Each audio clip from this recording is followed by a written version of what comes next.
This episode is sponsored by BetterHelp. The holidays are over, the decorations are down, and suddenly everything feels a little empty. It's normal to feel the winter blues after the holiday excitement. January, February, and March are by far my least favorite months of the year. It's cold and dark, and I have to get some extra vitamin D on board.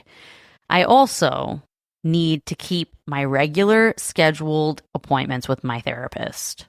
So if you're feeling that post-holiday funk, I definitely suggest you checking out BetterHelp because maybe it's time to talk. You might also be one of those people like me who makes New Year's resolutions and you get super motivated. So maybe you need someone behind you to hold you accountable and come up with a plan to meet your goals. BetterHelp is super convenient, totally online. You have a therapist right at your fingertips whenever you need them. So head over to betterhelp.com/wifeofcrime1 to get 10% off your first month. That's betterhelp.com/wifeofcrime1 for 10% off your first month. This episode is brought to you by Amazon. Sometimes the most painful part of getting sick is the getting better part. Waiting on hold for an appointment, sitting in crowded waiting rooms, standing in line at the pharmacy, that's painful. Amazon One Medical and Amazon Pharmacy remove those painful parts of getting better with things like 24/7 virtual visits and prescriptions delivered to your door. Thanks to Amazon Pharmacy and Amazon One Medical, healthcare just got less painful. This podcast is an unscripted, unedited conversation about true crime. We take the cases very seriously, but I don't take myself seriously at all, and neither should you. Welcome to Wife of Crime. So, Russ, I'm back this week with more listener stories. We got such good feedback after our last bonus episode, I just knew we had to make this a thing. So this week, I'm telling you cases from Australia to LA, murder stories, a post office heist, and the apartment complex from hell. These are the cases you guys sent in.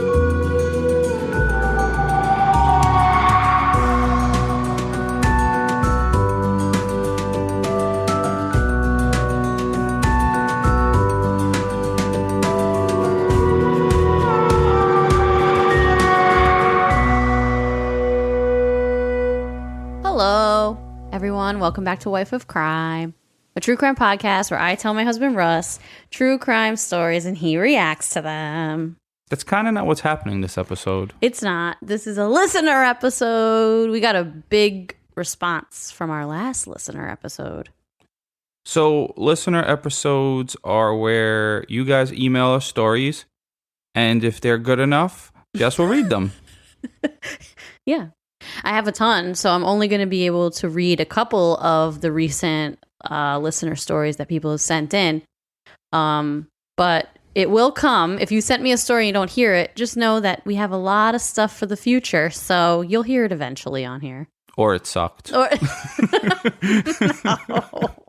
So far, I haven't gotten any that sucked. Okay. So that's good. So whoever sent them as of right now, whatever this date is it December yet? It's November 28th. Okay, so as of November 28th, none of your stories sucked. No one's has sucked yet. But yeah, it's Thanksgiving weekend, so happy Turkey Day, everybody. Hopefully people got time off of work. I didn't. I worked Thanksgiving and Black Friday, so that was fun for me. But Russ got a couple days off. Most people did, I feel like. In the U.S. anyway. Obviously not in other parts of the world. Hate? Because... What? I hate when people say Turkey Day. Why? I don't know.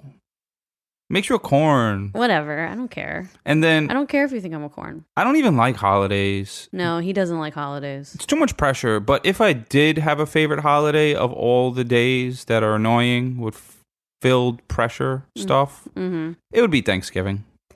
Yeah, like some people hate Thanksgiving, and I totally get it. But like a lot of people just celebrate Thanksgiving more just spending time with their family and stuff, not really focusing on the reason behind Thanksgiving, because that story is a little bit of bullshit. Yeah, and then everyone, I guess, has like their drunk, weird uncle and stuff. But my goal is to like go to Thanksgiving and like I would be the drunk uncle. I would just be weird. Fuck it. Yeah. Well. But not creepy. Weird and creepy are different. It's true. I'd be like the drunk uncle that's like drunk, talking about video games, and don't let the kids play with my PlayStation 5. Yeah, you always have that one family member. I would tell the kids, you got to get a job. You can't play this. There's people that go to work. Well. And if I came home and the controller was sticky, I know kids was touching it, and they'd get all the smoke. Idiot. And that's why I probably eat all the Halloween candy. What does that have to do with anything? Because you got to be petty and be revengeful when you get a chance. And the only thing kids own is Halloween candy. They don't got no job. Anyway, so happy Thanksgiving to American people, and everybody else, happy day, because you guys don't celebrate Thanksgiving. So let's get into these stories, because I have a few really good ones. Here's the first one. I have a question. What? Are you ready? Oh, yeah. Are you ready? Well, I was ready first. Okay. Hey, besties! Exclamation point. That's me. I have a couple of stories for you today. The first one is pretty heavy. So the second one is going to be kind of funny and maybe paranormal. Can't wait to hear Russ's theories. I've changed all the names except for my own for anonymity purposes. They're hitting us with a double doozy. Yeah, this is a double doozy. But first, let me give you some context. My name is Morgan, Mellow Morgan on Instagram. I'm 20 years old and I currently live in Portugal with my mom. My parents are divorced and my dad lives in France, where I was born, which means I only go there when I'm on breaks from college. Let me set the scene. The year is 2013 and my dad starts dating this girl named Sophie. Sophie has an ex-husband, let's call him Dick, and a 6-year-old daughter. This ex-husband of hers... No one likes a dick. Jess calls me a dick sometimes. It's fucked up. I do, yeah. Because sometimes you're being a dick. So, anyway, let's call him Dick, and a 6-year-old daughter. This ex-husband of hers was not a good person, and as soon as he found out Sophie was dating my dad, he freaked out and went to my dad's job to punch him in the face and tell him to stay away from his ex-wife. My entire family said she was a super good person. They all really liked her. So my dad was determined to stay with her. But this time he decided they would keep it more low-key. One evening, my dad and Sophie were going to go out with their friends, so Dick was picking up their daughter. Good choice of name. Was picking up their daughter to spend the weekend with her. Here's where it goes south. Dick got into Sophie's apartment, put his daughter in the car, went back into the apartment and started berating Sophie. He told her to stay away from other men, and she tried to explain she was going out with a group of friends, but he wouldn't listen. She got scared and told him to go, but he started getting physical. He started to kick and punch her. He dragged her around, went into the hallway and smashed her head in the brick wall. And as he went inside to get a knife, neighbors heard the commotion and called police. Wow, he was a dick and a piece of shit. Yeah. Unfortunately, by the time they got there, she had passed. And he was arrested on the spot. Keep in mind, their daughter was outside waiting in the car. You said he was 6? She was 6. Isn't wow. that sad? I'm not sure how many years he got, but I know he's still in jail. The little girl is now living with her mom's sister, and my dad goes to the cemetery every year to decorate her grave with pretty flowers. I never got to meet her, and it saddens me that my dad had to go through that, especially knowing how much she meant to him. Unfortunately, on December 24th of the same year, my grandpa, who was already really sick, passed away too, leaving my entire family heartbroken. I debated whether or not to tell this story for a while, but I decided I would, because the amount of women who get murdered by their spouses or exes is astounding, and I feel like this story could help someone who may be in a similar situation. That's crazy. That's so sad. I know who Morgan is. We talked to her a couple times on Instagram. Yeah. Mm-hmm. Because I just looked it up. Yeah. Okay, now I'm going to tell you a stupid and hopefully funny story that happened to me on Halloween of all days. So I was in my room removing my makeup, and my phone was on the phone stand that has one of those rubber pads on it to prevent the phone from falling. I was watching TikToks when Definitely young. when all of a sudden my phone falls backwards as if someone had slapped the top of it. I was alone and did not make any sudden moves. It literally happened out of nowhere. And the way the phone fell seemed super forced, like it wasn't a natural way for it to fall. I FaceTimed my sister and I was like, oh my God, there's a ghost in my room. And as I was on the phone with her, I tried to recreate the fall, but I couldn't because the rubber pad on the phone kept it in place. Russ, I know it probably wasn't a ghost, but how do you explain that then, in all caps? Anyway, I hope you're clumsy. That's what happened. You knocked your phone over and you couldn't duplicate it because you were too clumsy to do it again. You knocked it over in a different way. Well, anyway, I hope this story made you laugh. Thank you for reading. You've quickly become my favorite podcast, and I can't thank you enough for making my days better with your fun banter. I hope I get to visit you guys in NYC someday. Sending you all the love. Oh, and please give your dogs a treat for me. Bye. It's pretty funny. Yeah. Isn't that sad, though? That was a sad one. Yeah, the one like that. That sucks that people have to go through shit like that. I know. All right. And I always hope, like, you know, there's definitely stories out there where it was probably reversed, where, like, the woman was about to be attacked and she not to date that sucker and shot him in his head. Mm-hmm. And hopefully these women are free or something. Like, yeah, I know. So I've heard of stories where women defend themselves against attackers or ex-boyfriends, and then they end up going to jail. Yeah. No, that's happened many times. It's crazy. And not just for women. It needs to go both ways. If you're protecting yourself from a crazy ex-girlfriend or something, she's coming to get you. Everyone needs to be protected. Yeah, everyone should protect themselves. Not me, not today. Definitely. Suffer. But mostly, obviously, women are in more danger because men are stronger. And women are just overwhelmingly more victimized, which is a shame. And for all you people that say women are equal, men have testosterone. It's a fact. It makes us stronger. Yeah. And our voice is deeper. That's true. More angry. And I feel like, you know, we can try to be as close to a man as possible, like when it comes to defending ourselves and learning to fight and all that. But at the end of the day, it is true. Like, there are a lot of men out there that are just stronger, but there's a lot of men out there who aren't as strong as some women too. Oh no, because you know, like there's some women. I bet there's some women out there that like train in like jujitsu or some other martial art, and there's a dude that doesn't know that stuff, but they could beat him. But if they both probably had the same skill, the same knowledge of how actually to fight for real, because fighting is actually a skill. Yeah. Then they'd be in trouble because the stronger person can win if you have the same skill usually. It's true if it's the same skill set. But most people aren't trained how to fight, so go out there and do some jujitsu. That's what Joe Rogan says. Yeah, well, look at, what's her name? Susan Walters. Fucking Susan, who beat that dude up, who had a hammer, hitting her in the face with a hammer. And she didn't know jujitsu, and she still killed the dude.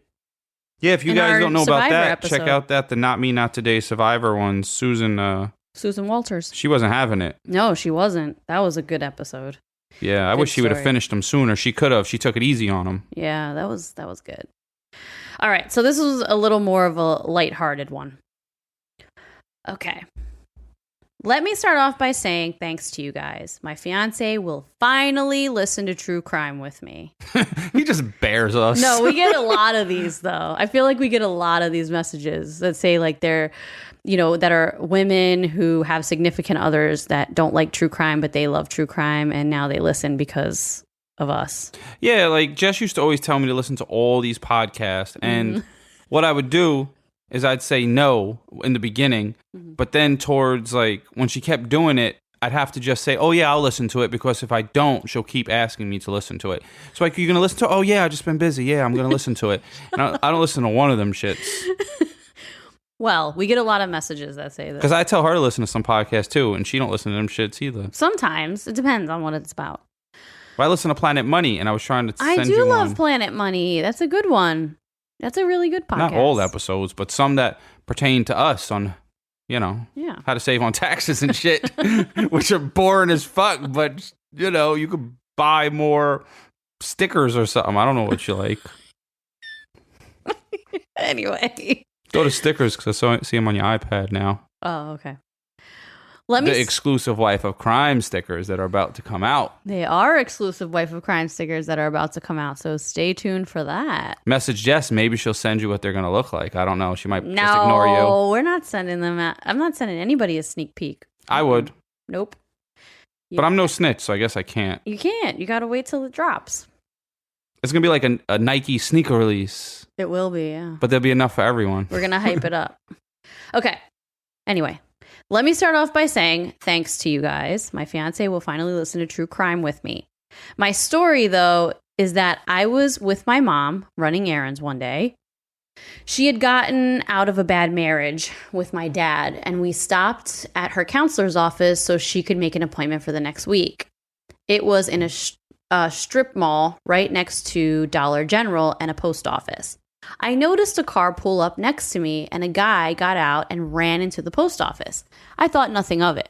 Then I noticed his friend get out of the car, and he has on jersey gloves and starts spray painting the license plates in the front and the back of the car. He gets back in the car, and shortly after this, his friend runs out of the post office in a black hoodie with it pulled up and the same jersey gloves as his friend. He gets in the car, and they peel out.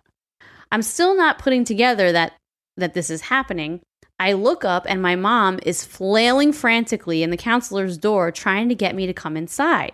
I keep shaking my head no. My mom finally runs out and says, "Get in here, somebody's robbing the post office." Me being a blonde, this is when it clicks and I blurt out, "Oh, I think I just watched them get away." They had robbed the post office at gunpoint. I know, a post office? But they get some forever stamps. Yeah, they go up in value if you hold them because stamps go up every year. That's true. Yeah, that's a good investment. You can buy like $1 million worth of stamps. They go up like 2 cents a year. Yeah, but like it's so random, a post office. Like you would think if you're going to put that much effort into it, you'd rob something with a little more money.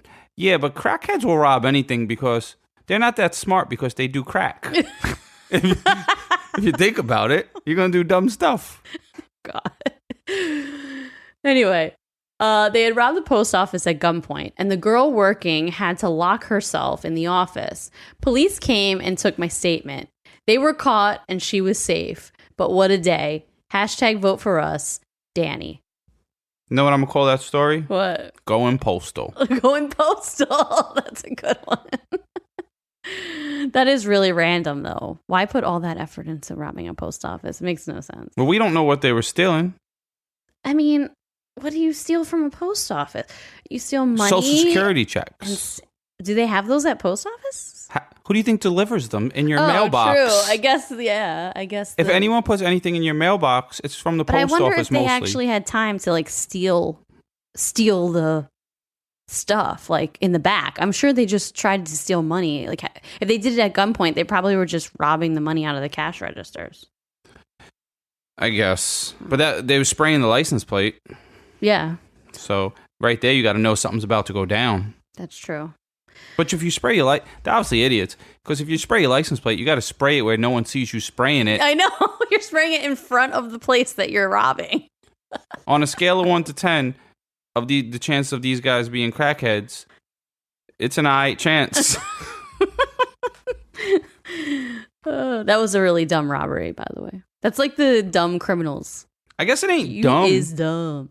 If you got away with it and you got to keep the money. It's true, but they didn't. They got caught. Yeah. Okay. This one is from our friend Matt. I don't remember them getting caught. I don't know why I didn't hear the end. What? They got caught? Yeah, she just said they got caught. And the girl was safe and everything was fine. I don't know. I had a brain fart. Go ahead. You guys already know because we have been talking about them for a while now. Via Hemp is by far one of our favorite sponsors we've ever had, okay? We use their products all the time. Maybe you're a little like me. You're a little anxious. You have a hard time settling down. You're kind of wound up a lot. If that's you, Via Hemp products are for you. Check out their website. You will find something that speaks to you. Maybe you're like Russ. You have a hard time sleeping because you have bad nerve pain or chronic pain. Then Via Hemp is for you because their gummies will help you get some quality sleep. Maybe you're looking to have a really good time. Maybe you just really like edibles. You want to laugh. You want to get the munchies. You want to watch a movie and have a really strong belly laugh. Then Via Hemp products are for you, okay? They're literally for everybody. So head over to viahemp.com, promo code wifeofcrime1 to get 15% off your first order. That's VIIAHEMP.com. Wife of Crime #1 for 15% off your first order. Last year, Save More Money was the most popular New Year's resolution in America. Clearly, a lot of us feel like our money is slipping through our fingers. Well, I don't know about you, but I'm not the best saver, and I don't know much about investing until I started saving and investing with Acorns. Turns out you don't have to be an expert at all because Acorns will recommend a diversified portfolio that fits you and your money goals. And I always thought that when people say, ooh, I invest in stocks, that they had a ton of money or something. Well, you don't need to be rich. Acorns lets you invest with the spare money you've got right now. You can literally start with $5. And you know you guys are spending that at Starbucks on these fancy lattes. So skip the coffee and invest with Acorns. You don't even need a ton of time. Like you can just sign up and start investing within 5 minutes. Head over to acorns.com/wifeofcrime or download the Acorns app to start saving and investing for your future today. That's acorns.com/wifeofcrime.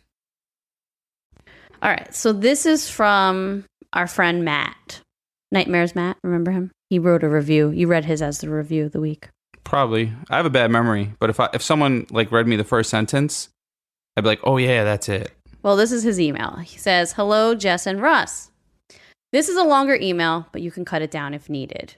Before I start, I want to let you guys know that I still haven't done anything to wind up in prison, so Russ can get me the $10 to beat the crap out of someone." Oh, that Matt. On his list. Now I remember Matt. Really hope I didn't just indict myself again, but so far so good, I guess. Matt, I got you though. I'll send you like a pack of cigarettes or something. The first cigarettes are on the arm. After that, you're gonna have to work for them.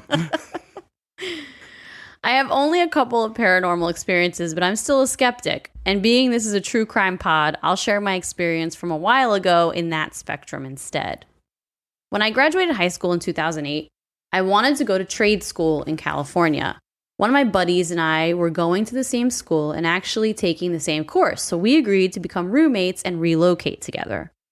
Born and raised in Idaho, I wasn't really home of the potato. Yeah. That's all I know about it. That's all you know. That's all I know about Idaho too, honestly. A lot of starch around there. People are very nice because it's the Midwest, and people in the Midwest are just really nice. That's all I know. I don't know. I've never been to the Midwest, but me neither. If I'm there, don't be too nice. Just like keep doing what you doing. Don't say hello. They all say hello to each other. Maybe howdy. I don't know. Born and raised in Idaho, I wasn't really experienced in the whole murder happens all the time scenario. I'll leave the names out here, but I'll share the details the best of my ability. We took a trip down near the end of summer to scout out the city we were moving to, check out the apartment we had signed for, sign those papers, and tour our school. This trip was already a huge eye-opener for us. Here in Idaho, although things have changed over the last couple of years or so, people are generally kind. We wave to strangers when sharing a dirt road. People will stop to help others on the side of the highway. Pave your roads, folks. Generally, people will give their shirts off their backs for one another. Wow. Not in California, where we were moving to. Just with our first visit, we experienced road rage on the interstate, sketchy people walking in the streets in the area of our apartment, and just general different feeling than what we were used to. We headed to our apartment complex first thing when arriving after our 10-hour overnight drive. That's not that bad. I thought it was further away than 10 hours. Yeah, I agree. I thought it would be further too than 10 hours. I obviously don't know any geography. Like, if you tell me where you're from... You don't know where Idaho is? Bro, I don't know if that's, like, next to New Jersey. No, it's way more west. No, all right. So I'm kind of being stupid. I'm pretty sure I know the states like around Jersey, kind of. But I figured it was like somewhere in the middle. Yeah, it's in the middle. Because if you're going to grow potatoes, you got to not take up good space. So do it like in the middle, not by the water. What do you mean good space? Because people want to hang out by the water and have fun. You don't want to see potato farms. Oh. Anyway. We headed to our apartment complex first thing when arriving after our 10-hour overnight drive. The complex was approximately 1 mile long and about a quarter mile wide. Housed over 250 rentals. You moved to the projects, bro. Was a gated community and only had one entrance and two exits. The first stretch into the complex appeared nice. Flowers planted in the gardens, the clubhouse was clean, and appeared generally well kept. We were told there was approximately 25 swimming pools and hot tubs for different buildings to share. Holy moly. We toured our apartment, which was a little under a half a mile into the complex, signed the lease, and left without thinking anything else about it. Brought their bathing suits and everything, thinking they was going to chill with the ladies in California. Well, they just went there to sign the lease. They went there for ladies, too. Don't let Matt fool you. No, listen. All right. They were just there to sign the lease this time. They headed home that same night after touring the school to make the big move the following weekend. So Pretty they cool came and for exciting. one weekend to sign the lease, set everything up, and then came back the following weekend. Upon arriving back at our complex that week later, we realized they had changed the name of the complex somewhere in the last 7 days. Huh. I'm talking a new sign on the road and clubhouse. The clerk in the office assured us it was just a change of pace or something like that. After a few nights there, we realized this complex was insane. As I said, the first stretch of the mile-long complex was well kept, but the further back you go, the more uncomfortable it made you feel. Cars on cinder blocks, the grass was dead, trees unkept, no flowers or plants in front of the units, the swimming pools near the back were dry, and the lawn chairs and tables had just random clothes and other trash thrown on them. Well, when they told you there was 25 swimming pools, those are pools. They just aren't filled up. Yeah. They didn't lie. It was like the real estate agent that sold us our condo. That's true. That bitch tricked the shit out of us. Well, it's kind of funny that the front of the complex was all nice looking. And then the further back you go, it's like you're driving back to... Well, I got a solution for this whole thing. What? Don't go to the back. Well, that's where their apartment was. They're halfway. Their apartment was in the back. They were a glass half empty, I guess. Go the other direction. Yeah, well, that's where they signed the lease for, the apartment in the back. Okay. My first big experience didn't take long. Being from Idaho, I never really worried about anything happening to my truck. I quickly learned not to leave items visible from people who can look inside. Oh, hell yeah. In the Bronx. It sounds like you moved to the Bronx, bro. Within the first week of living there, someone broke the car door handle off my door, tore apart the inside, stole my stereo, my Garmin GPS, subwoofers, an amp, and a bunch of other random things I'm sure I'm forgetting. You left all that stuff seen. God damn it, Matt. They broke my dash, smashed out the dome light, broke my locked glove box, and snapped the lid off my center console. And worst of all, like an idiot, I realized shortly on my very quiet drive to work that day that I had bought dinner at a drive-thru the night before, and instead of putting my wallet back into my back pocket, I simply dropped it in the door compartment, which of course was missing along with my other stuff. Between my debit card, emergency credit card, they had charged over $1,500 just from that morning, not kidding, on gas stations and random McDonald's and Jack in the Boxes around the area, overdrafting my bank account by a few $100s and maxing out my credit card, overdrafting that by a few dollars, which would, this is awful, which wound up being almost another $50 in overage charges and everything else. I was flat broke, besides some cash I kept in my nightstand drawer. Matt, you're laughing at that $10 I could send you, huh? Yeah, you could have used it then, boy. $10 is valuable. After about a week, I had a new debit card, a credit card show up in the mail. I even had to drive all the way back to Idaho to get a new driver's license a few weeks later. Oh, damn. Yeah. What was this, before the internet? But that's not even where my story begins. Upon starting school, we had found a couple of our classmates also lived in the complex. One of them had actually lived there for several years and decided he wanted to change his career up and go back to school. We started talking to him about everything that had happened, and he informed us that we were going through is petty compared to what actually goes on there. The reason our complex had changed their name, Someone got shot when we moved in, was because the same night we had left after our first visit to sign our lease, a girl had been dragged out of her apartment, raped and killed, and then her body had literally been set on fire right in front of the clubhouse. Oh my God. Jeez. The complex changed their name, so if you Googled them, the new name wouldn't be associated with what had happened. And apparently, the name change thing was a pretty common reoccurrence. Those first few months were just an inconvenience for me, nothing that affected me directly. That is until one day, my roommate and I were at our classmate's apartment.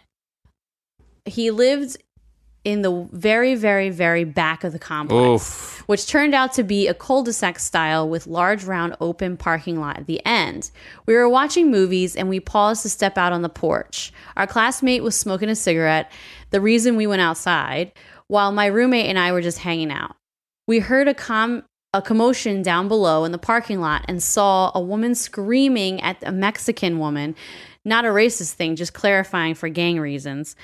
The two started swinging at each other and pulling each other's hair until a black man stepped out and tried to break up the fight. While he was dealing with the women, 3 Mexican men walked up in a split second, pulled a gun, and shot the man in the chest, who dropped dead. Bro, you lived in worldstarhiphop.com. Yeah. Our classmate put out a cigarette and we rushed back inside. My roommate called 911.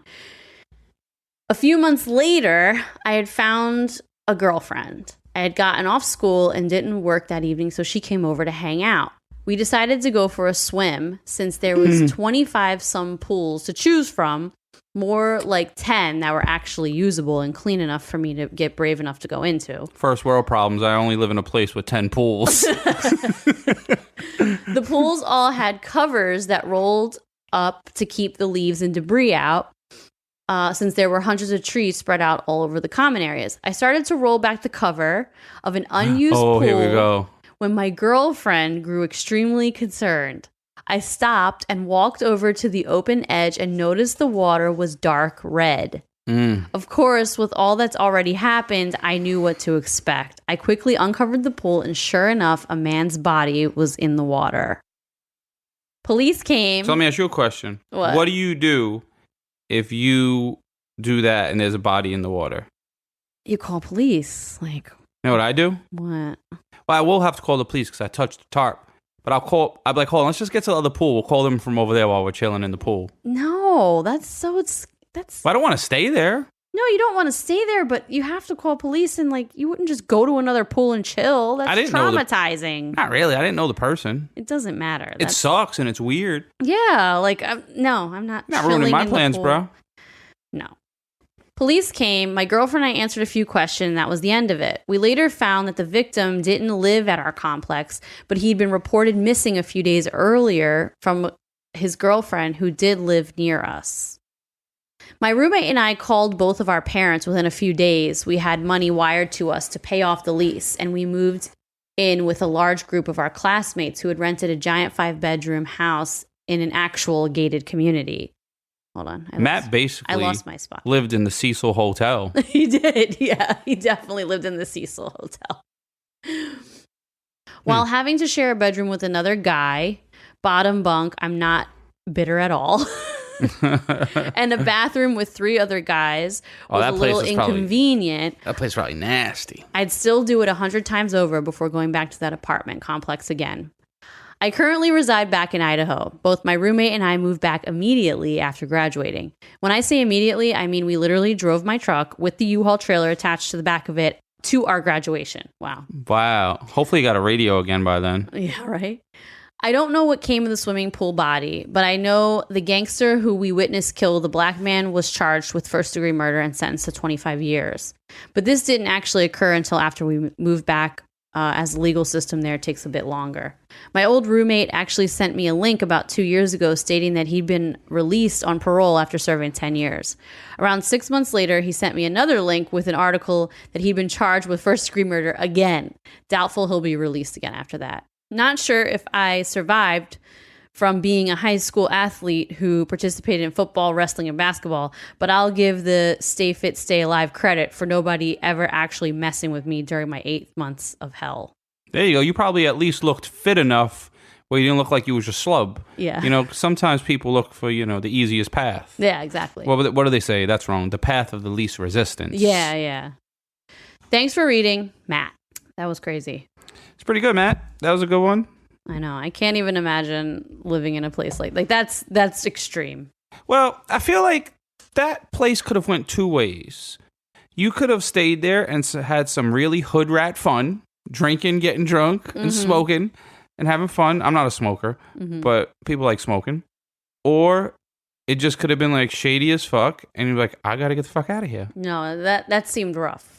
But you also don't want to get mixed up with the wrong crowd either. You did the right thing. Yeah, absolutely. Because right now you're not in jail. You don't need my $10. True.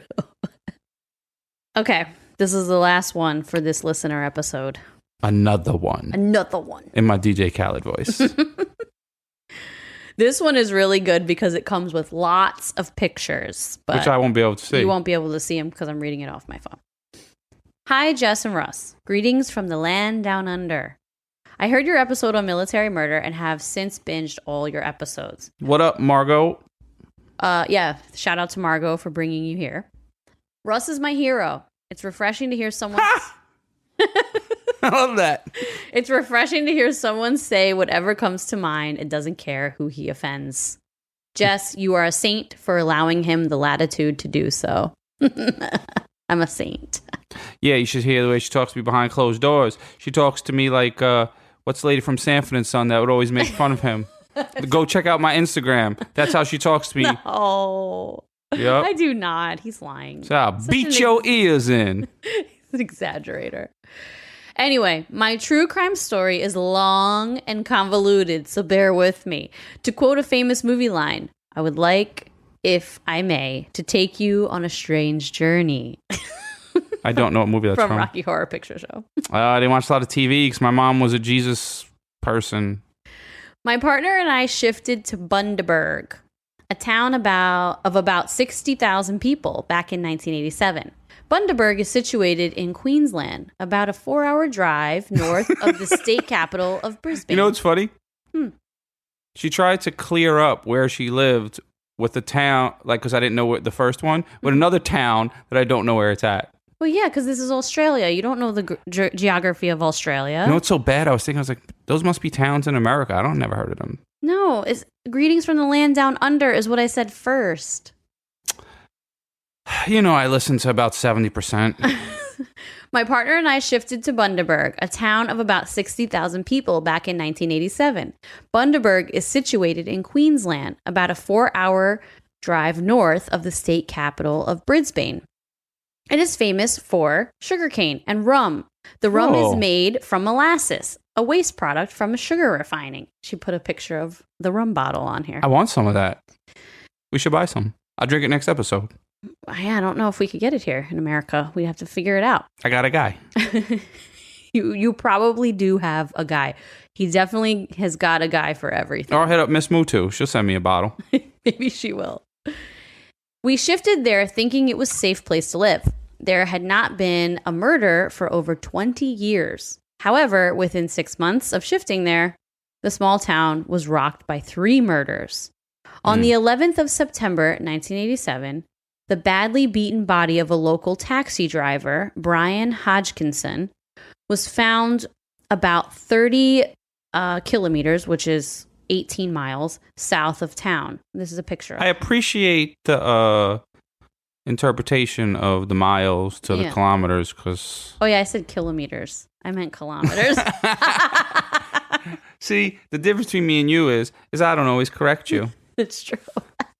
Hashtag Russ is the bigger person. This is a picture of the taxi driver. Oh. Looks like a swell fella.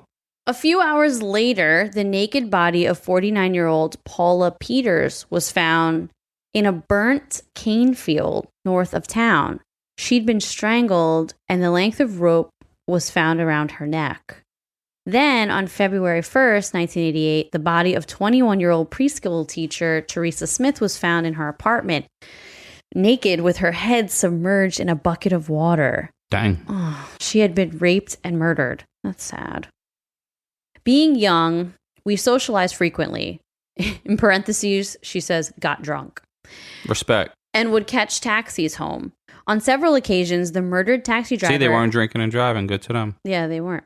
On several occasions, the murdered taxi driver had driven us home. I remember him as a very friendly gentleman who talked about his love of photography. It later came up at the coroner's inquest that a possible motive for the crime was that he used to photograph sex bondage parties. Wow. Our connection to the next victim, Paula Peters, is a bit more tenuous. Apart from drinking rum, another activity to do was watch the farmers burn the cane fields prior to harvest. Probably smells sweet. Yeah, probably. Bundaberg is completely flat apart from one hill called, I don't know if this is the right way to say it, hummock, which provides a 360-degree view of the area. It just so happened that we were up there the night before Paula Peters' body was found and possibly witnessed the burning of the very cane field where her body was found. We had a couple degrees of separation from the third victim, Teresa Smith. Our neighbor introduced us to her boyfriend who had just shifted down from North Queensland. He told us how he was lucky enough to find a really cheap apartment to rent. He then told us that the neighbor had informed him why it was so cheap. It was the apartment where the murder had taken place. I asked if he was freaked out by this. He replied, no. After managing a bar for the past few years, I've witnessed plenty of freaky shit. That'd be me. Right now, I kind of want to move. And if I could find a place that someone was murdered in and it was cheaper, I would take it. You would? Maybe there should be like a thing of like cheap apartments because people got murdered in them, and us people that aren't punk ass bitches and scared of shadows, we can live there for cheap. Well, I'm, I guess, a punk ass bitch because I would be worried about moving there. I'd be scared. But the person's dead. I know, but what if they're not going to wake up dead? That's just a stupid saying I made up. What if they... Well, I didn't make it up. It's like said. I've heard it many times throughout the years. But what if... We all say it. If they haunted us, I'd be scared. Then you leave. Well. Or... you do like these stupid people. What are they? The devil people that make those movies. Oh, the Warrens. Yeah, you pretend it's really haunted. You get scared as fuck. You write a little book. You sell the idea to Paramount. They make a movie. You write a book. Ridiculous. And then you give tours of the apartment. And now you live the rest of your life just not really working. And you can give the tours drunk because it's your own job.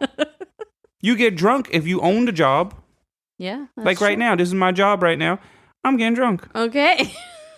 Even though Jess thinks she's the boss of me. I worked as a nurse at the base hospital and was working in the medical ward, which included the psychiatric patients. I was looking after one psych patient who really creeped me out. Here comes the freaky part. Later in the week, we were at a local bar and I was chatting with a cop that I was friendly with. I mentioned about this weird patient who would make nasty comments about sexual bondage all the time. He asked if his name was Paul Sutherland, and I replied, yes, it was. He then warned me to steer clear of him. I asked why. He leaned in and said, I probably shouldn't tell you this, but he's a suspect in all 3 murders. I literally shit a brick when I heard this, and she posted a picture of a brick and toilet. These are our people. That's why they're here. We're all ridiculous. Later in the year, at the coroner's inquest, Paul Sutherland was named as a possible perpetrator in the taxi driver's murder, but was never charged. The next year, Paul Sutherland was tried for Teresa's murder. The first trial resulted in a hung jury. He was then retried and acquitted. Finally, in 1999, he was convicted of manslaughter for Paula Peters' death. He claimed that she had died during a sexual bondage and that he had dumped her body for fear of being blamed for her death. Luckily, He was stupid enough to pawn some of her jewelry, which guaranteed his conviction. He was sentenced to 11 years. They also convicted him for a rape from early 1988, and he received 9 years. Normally in Australia, sentences usually run concurrently, which means he would only serve the longer sentence. So they don't stack their sentences. That's nuts. But luckily, the judge decided sentences should run consecutively, giving him a total of 20 years. So I guess they did. He was unfortunately released after 16 years, and she posted a picture of him getting out of jail. Wow, so I guess the media was there probably waiting for him. Yeah, because he got acquitted of 2 murders. He only got convicted of 1. He was assessed by 3 psychiatrists who all agreed that he was sexually sadistic, psychopath. Since he was only convicted for 1 death, we can't call him a serial killer. Yes, we can, because over here we profile people, and if they did something, we don't give a shit what legally happened. We know you killed those other people, serial killer. You might ask how all this affected me. Well, we got the fuck out of Dodge. Luckily, not me, not today. Luckily, since then, I have not come in contact with any other killers, or at least not that I know of. P.S. My name is also Jess. And that's it. Respect the Jesses. Yep. Respect the Jesses. So that story ended with not me, not today. Yeah, she was like, not me, not today. We're moving. Bye. Bye. That's what I would have did. I always wonder why people stick around in bad situations. Maybe you can't move. Yeah, I mean, some people can't afford to move, but that was a good idea for her to Well, move. if you could afford to, even if you got to struggle, if you're in a bad place, just get the hell out of there. That's scary, though, because, like, sometimes I work in the psych ER, and it's kind of crazy. Like, I usually, when I hear some of the crimes people have done that bring them, if they're under arrest in the psych ER, and I know the crimes they've committed, it's really hard to not look at people in a certain way. Do they stay in handcuffs if they're in there because they've been arrested? Yes. If they're under arrest, they're in handcuffs the whole time, and there's a cop there with them the whole time. Oh, okay. So that's not... So you're safe. Yeah. They're literally cuffed to the stretcher. Because I don't like when you work in the psych ER. It annoys me because people obviously in the psych ER are more unpredictable. So you may think they're good, and next thing you know, they give you a wedgie. Well, they don't give you a wedgie, but... But what if they did? Psych people are crazy. That it would be kind of funny. You're an idiot. But when I said wedgie, I meant to assault you. I know. But what if they did? Or what if you walk by and they give you a wet willy? Well, luckily... You're an idiot. Luckily, what would you do? Wet willy. I would be so grossed out. Luckily, we have security all the time in there, and we thank God for our security guards because they don't fuck around. Yeah, but they don't. And those poor guys, to be honest with you, our psych security guards, they got a tough job because they have to know when to put hands on people, when not to put hands on people, how to de-escalate situations. Like, their job is tough. It's one thing to deal with a bunch of prisoners. It's another thing to deal with a bunch of psych patients. And the psych patients hype each other up. So one of them gets rowdy, the other one gets rowdy. So are they going to be like, you're going to let them talk like that? What are you, pussy? No, they hype each other up. Sometimes they like all are on this energy of like, and these poor security guards have to deal with it. So I can go behind a glass door. They're all there, all like acting like they're hopped up on Mountain Dew or some shit. Sometimes their energies do that. Yeah, sometimes they feed off each other. It's nuts. So, well, anyway, that's it for our listener episode this time. I don't really have any more. I mean, I have more stories, but we're going to cut it off here and we'll save them for the next one. Yeah, so this is our listener bonus episode numero 2. Numero 2. So you guys, if you have any stories for us, go ahead and send us an email to wifeofcrimepod@gmail.com and send us something crazy that's happened to you, either true crime, paranormal, or just a funny story that you want us to tell on the show and laugh at. All right, folks, so it's been real. All right, stay tuned for our regular episode next week. Everyone have a good week, and we'll talk to you later.